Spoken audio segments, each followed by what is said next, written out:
October 1943, North Sea, 47 miles northeast of Heligoland. HMS Taurus glides at 60 feet through German waters when sonar detects the impossible. A convoy of 7 merchant vessels steaming in perfect formation. No moon, no stars, fog thick as wet wool. Conditions that should make any attack suicidal. Commander Michael Lumbee Compton Alan Wigram peers through the periscope and sees nothing but absolute darkness. Royal Navy manuals are clear. Nighttime attacks in low visibility require artificial illumination or cancellation. But Wigram has just received intelligence. These ships carry 4,000 tons of Swedish tungsten bound for German armor factories. Material enough for 300 Tiger tanks. He has 20 minutes before the convoy reaches protected shallow waters. In total darkness. The crew waits for the order to withdraw. Wigram orders, "Prepare tubes 1 through 6. Attack blind." Before I tell you how British submariners pulled off what the Germans called impossible, drop a comment on where you're watching from and hit subscribe. Trust me, you won't want to miss how the Royal Navy turned their greatest weakness into the deadliest submarine tactic of the war. Between 1939 and 1942, British submarines operated under rigid doctrine: daylight attacks with periscope or nighttime surface attacks using optics. Error rate for nighttime submerged firing, 87%. The Admiralty considered blind submerged attacks waste of torpedoes. Each Mark 8 torpedo cost £3,500, the annual salary of 10 factory workers. German U-boats dominated nighttime surface attacks using Zeiss optics and trigonometric calculations. They had superior range and surface speed. The British response, T-class and S-class submarines, were slower, 9 knots submerged versus 17 on surface. Their periscopes became useless mirrors without light. German manuals from 1942 described British submarines as blinde Ratten, blind rats. Effective by day, harmless at night. Statistics confirmed this. 73% of successful British attacks occurred between 9 a.m. and 5 p.m. U-boat commanders recommended nighttime navigation on critical routes. The Kriegsmarine began diverting convoys to nighttime schedules, reducing losses by 41% between January and August 1943. British submarine commanders filed frustrated reports. The darkness belonged to Germany. Convoys loaded with Swedish iron ore, Norwegian heavy water, Finnish nickel, all critical war materials, sailed with impunity after sunset. Lieutenant Commander Anthony Miers watched this pattern from his cramped office at HMS Forth, the submarine depot ship in Scapa Flow. Charts covered every surface, marked with red crosses where British submarines had failed to engage nighttime targets. 47 missed opportunities in 6 months. Materials that became Panther tanks, V-2 rockets, synthetic oil. The mathematics haunted him. British submarines detected these convoys regularly. ESDIC hydrophones picked up propeller signatures at 3,000 yards. But detecting wasn't killing. You needed visual confirmation to aim. Without it, firing torpedoes was like shooting arrows blindfolded at a moving target 2 miles away. Miers had joined submarines in 1933, but his background was unusual. Before the war, he'd been a navigation instructor for Fleet Air Arm, specializing in celestial navigation. He'd published a technical paper in 1938 that no one read: Inferential Navigation by Acoustic References. His superiors considered him too theoretical, not combative enough. His hobby was building mechanical clocks, precision instruments that measured time in springs and gears. He smoked a pipe constantly, tapping calculations on his desk with the stem. Other commanders found him odd, too quiet, too obsessed with numbers. June 1943, Miers took command of HMS Taurus after 3 consecutive commanders failed missions in the Baltic. His first patrol, he faced the same scenario: German convoy, pitch black night, orders to cancel attack. Miers disobeyed. He sank 2 cargo vessels using only hydrophones and a stopwatch. His report was filed as tactical luck. The Admiralty transferred him to routine patrols, a veiled punishment. But Miers kept calculating. In his quarters aboard Torbay, he covered the bulkheads with trigonometric equations. If you could hear a ship with hydrophones, you could measure its position. If you measured position 3 times, you could calculate its vector. If you knew the vector, you could predict where it would be. The problem wasn't detecting the enemy, it was believing you could hit what you couldn't see. Miers called his concept dynamic acoustic trigonometry. Use ESDIC hydrophones to map enemy position through triangulation, calculate movement vector through multiple temporal readings, fire torpedoes on calculated trajectory without visual confirmation. Simple mathematics applied to submarine warfare. The problem, ESDIC was designed for detection, not targeting. Angular precision plus 15 degrees, a massive margin for error. A destroyer at 2,000 yards occupied only 12 degrees of firing angle. Miss by more than 6 degrees and your torpedo ran harmlessly past. Miers argued that combining 3 ESDIC readings at 90-second intervals could reduce the margin to plus 4 degrees. He used celestial navigation mathematics, calculating future position based on angular velocity. Plot 3 points, draw the vector, extend the line, fire where the target will be.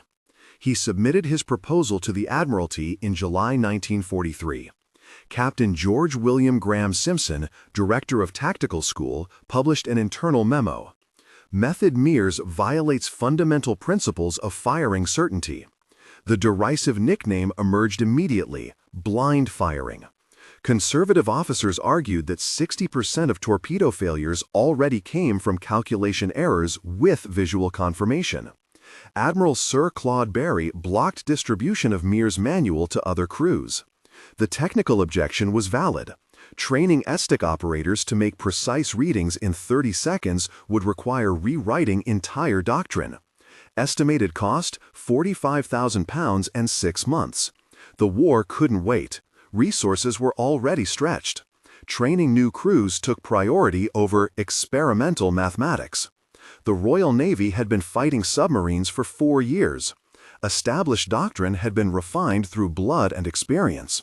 Some maverick with a stopwatch wasn't going to overturn proven methods. Miers' proposal gathered dust until September. The breakthrough came from an unexpected source. Commander William Bill King, a submarine survivor who'd spent 3 days in a life raft after his boat was sunk. King read Miers' report by accident while recovering in hospital. King had direct access to Vice Admiral Max Horton, commander of submarines. He made a simple argument. We're losing the night war. Method Miers is our only card. The numbers were undeniable. German convoys operated with near immunity after dark. British submarines were being relegated to daylight patrols in increasingly dangerous waters. Horton authorized Miers to train 3 additional crews. Deadline, 4 weeks. His warning was blunt. 1 torpedo wasted in training costs a ship sunk in combat. Don't waste our ammunition on theories. September through October 1943, Clyde Submarine Base.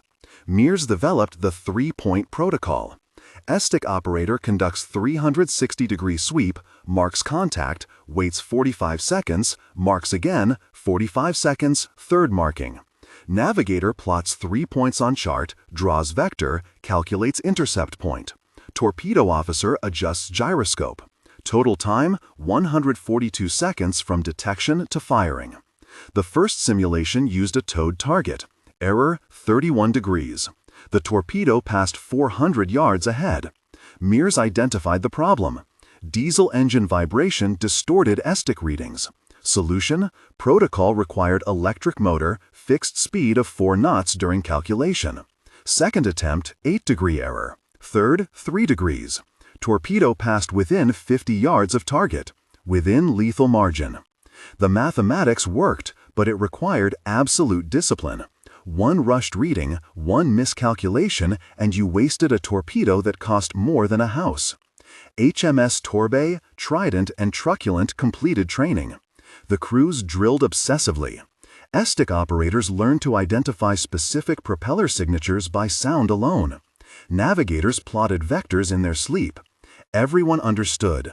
This only worked if every man performed perfectly under pressure. October 14, 1943. First real test. Torpedoed versus Norwegian collaborationist convoy in the Skagerrak. Visibility, 0. Fog so thick you couldn't see your hand in front of your face. Miers ran the protocol exactly as trained. 3 readings. Vector plotted. Torpedo tubes flooded. He fired 4 torpedoes in a spread pattern. The crew waited in silence, counting seconds. At 98 seconds, the first explosion. At 104 seconds, the second. 2 ships sunk. SS Corchon, 3,200 tons, SS Frigg, 2,100 tons. Confirmation came via Norwegian intelligence 3 days later. Horten authorized expansion. By November, 12 submarines had been trained in blind firing. The technique was no longer theoretical. It was operational doctrine. December 2nd, 3:17 a.m., Kattegat. You're sitting in the control room of HMS Venturer. Commander James Jimmy Launders in command. Ultra intelligence indicates priority convoy. U-boat supplier U-864 escorting 3 cargo vessels carrying Me-22 jet engines to Norway. New moon, fog, temperature -4 Celsius. Launders positions Venturer on intercept course. At 03:45 hours, Estic detects 4 contacts at 3,200 yards. U-864 in escort configuration, constantly changing course. Impossible to calculate linear vector. Standard blind firing protocol won't work against a target actively zigzagging. Launders improvises. He orders 6 Estic readings in 90 seconds. Plots the zigzag pattern, identifies the rhythm. U-864 changes course every 120 seconds.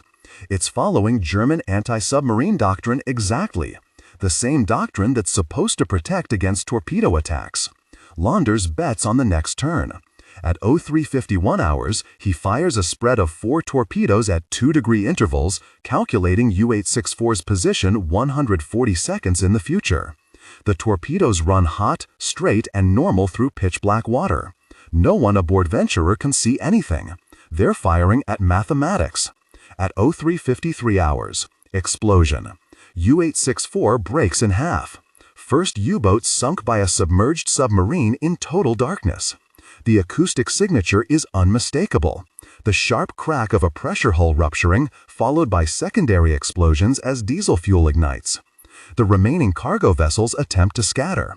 German protocol assumes surface attack. But Launders repositions, runs the protocol again. At 04:08 hours, he sinks SS Egerland, 4,900 tons. At 04:22 hours, he fatally damages SS Bahia Castillo. All 3 merchant vessels sent to the bottom in 65 minutes of action. Venturer escapes before dawn. The German escort destroyers never detected her. They're sweeping the surface, hunting for a submarine that isn't there. The British boat slips away at 80 feet, running silent, while German depth charges explode harmlessly above. The recovered German report, found after the war, reads, "Submarine attack inexplicable. Detection by periscope impossible in conditions." German naval intelligence struggled to explain what happened. Their analysis concluded it must have been catastrophic mechanical failure in U-864. The alternative, that British submarines could attack blind, was too disturbing to accept. December 1943. The Kriegsmarine recognizes anomalous pattern. BDU report, Befehlshaber der U-Boote, U-boat command, notes, British submarines demonstrate unprecedented nighttime submerged attack capability. Admiral Karl Donitz orders investigation. Initial hypothesis, secret underwater radar. Countermeasure, U-boats equipped with Noxos radar detectors. Ineffective. Attacks continue. German intelligence is looking for technology. They can't conceive that the British have weaponized mathematics. January 1944. Intelligence captures tactical manual from HMS Taurus, sunk by mine off Norway. Inside, they discover the blind firing protocol. Complete documentation, 3-point triangulation, vector calculation, temporal prediction. The reaction is incredulity. German engineers calculate the error margins as tactically non-viable. Their own analysis shows it shouldn't work. The angular precision required seems impossible under combat conditions. But the numbers don't lie. Between December 1943 and February 1944, British submarines sink 37 vessels in zero visibility conditions. Nighttime success rate jumps from 13% to 58%. German commanders begin calling British submarines Nachtjäger, night hunters. The nickname carries real fear. War Diary of Korvettenkapitän Heinrich Lehmann Wielenbrock: "The blind rat has developed new senses. We can no longer trust darkness." The psychological impact exceeds the material losses. German merchant crews become increasingly reluctant to sail at night. Mechanical problems increase suspiciously. Ships that were ordered to night routes develop sudden engine trouble. Captains request daylight sailing, which exposes them to Allied air power. The Kriegsmarine faces impossible choice: sail at night and face blind-firing submarines, or sail by day and face RAF Coastal Command. Either way, the convoy system is breaking down. Resources that should reach the front lines stack up in Norwegian ports. February 1944, 28 submarines trained in blind firing. March, prototype Mark 9-Astic with improved angular resolution plus or minus 2 degrees installed on 8 submarines. HMS Venturer, Truculent, and Taku receive Mark 8- torpedoes with enhanced guidance. April, Submarine Tactical School creates Advanced Calculator Unit, 3 specialists per submarine. Training intensive, 200 hours of simulation drilling. Cost £120,000. Approved immediately. The technique that was ridiculed 6 months earlier is now priority doctrine. May through June, systematic campaign against Swedish ore convoys. Statistics: 73 vessels sunk, 82% in nighttime or low visibility conditions. The Baltic becomes a killing ground. German escorts can't protect what they can't see attacking. August 1944. Miers promoted to captain, assumes training command for all flotillas. His theoretical method is now standard curriculum for every submarine commander. The man who was nearly cashiered for disobeying orders is writing the new rules. September. Protocol expanded for destroyer attacks. Harder targets due to speed, 28 knots versus 12 for cargo vessels. HMS Sea Dog sinks Italian destroyer Grecale using blind firing during a storm. First anti-warship application. The technique that was designed for slow merchants now threatens fast combat vessels. December 1943 through May 1945. 284 target vessels sunk using blind firing, confirmed via Lloyd's Registry. Total tonnage 890,000. But the numbers don't capture the strategic effect. German convoy routes have to be completely reconfigured. Resources diverted to anti-submarine measures that don't work because they're designed to counter visual attacks. The most significant operation, April 1945, Baltic blockade. 17 British submarines interdict German evacuation from East Prussia. Operation Hannibal, the massive sea evacuation of German troops and civilians, is supposed to move 2.5 million people. British submarines sink 41 vessels in 12 days, 90% nighttime attacks. The Kriegsmarine is forced to cancel major evacuation convoys. Ships that should carry soldiers and refugees sit in ports because commanders won't risk the crossing.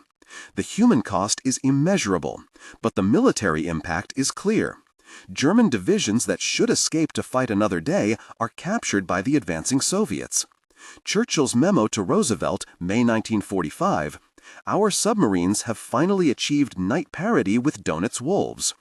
The economic impact: loss of 4.2 million tons of German strategic cargo, including 67,000 tons of tungsten, 12,000 tons of molybdenum. Resources diverted. Germany invests 40 million Reichsmarks in ineffective anti-submarine countermeasures. British cost of entire program, £340,000 total. Return on investment, 2,600%. For less than the cost of a single cruiser, the Royal Navy revolutionized submarine warfare and strangled German maritime logistics. Blind firing evolves into modern fire control systems. Korean War. USS submarines adopt passive ranging based directly on Miers principles. Cold War. Soviets develop Kerch system after espionage captures British manuals. They're a decade behind, but they're following the same mathematical foundations. Nuclear submarines. Los Angeles class, commissioned 1976.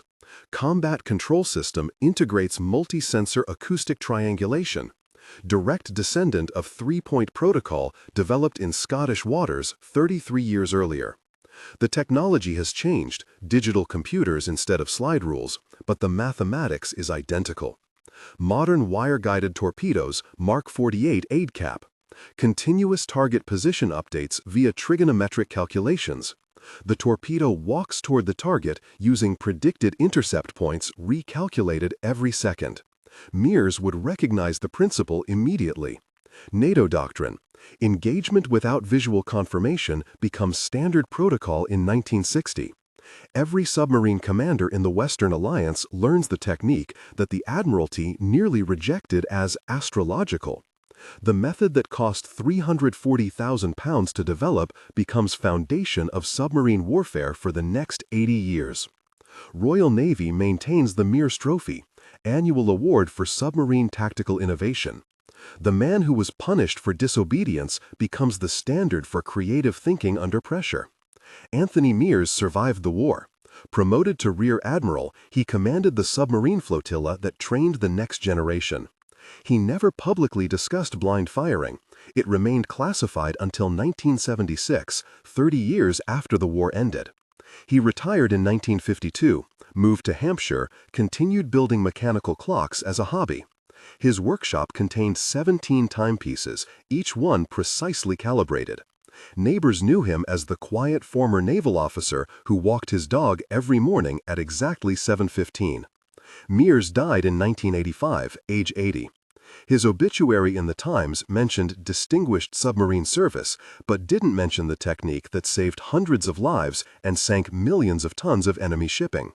The official history couldn't be told while the method remained classified. When the files opened in 1976, historians recognized the magnitude. Miers had done what the establishment said was impossible, turned a fundamental weakness into a decisive advantage.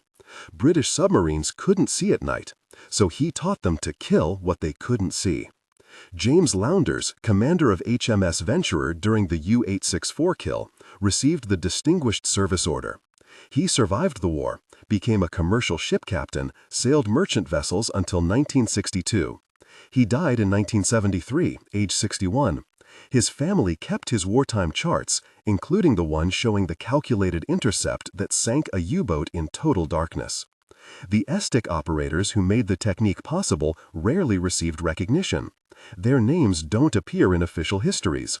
But every torpedo that hit in the dark, every convoy intercepted, every U-boat sunk started with a sonar operator in a cramped compartment, headphones pressed tight, counting seconds, calling out bearings that no one could verify visually. They were shooting at echoes and trusting mathematics. The pressure was extraordinary. One miscalled bearing and the torpedo missed. Worse, it revealed your position. German destroyers would swarm your last known location. You had to be right, first time, every time. October 1943, blind rats was a German joke. May 1945, blind rats were the terror of the Baltic. The historical irony cuts deep. The Kriegsmarine ridiculed an enemy for a limitation that the British transformed into lethal advantage. What the Germans called weakness, operating without seeing, forced innovation that redefined submarine warfare. The darkness wasn't the enemy. The darkness was the weapon. British submarines didn't need to see to be deadly.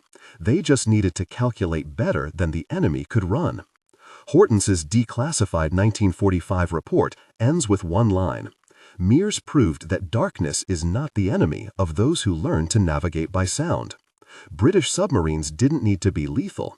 They only needed to calculate faster than the enemy could escape. The technique that was almost rejected as impossible became the foundation of modern submarine warfare. The blind rats developed new senses, and in the darkness of the North Sea, they learned to hunt what they couldn't see.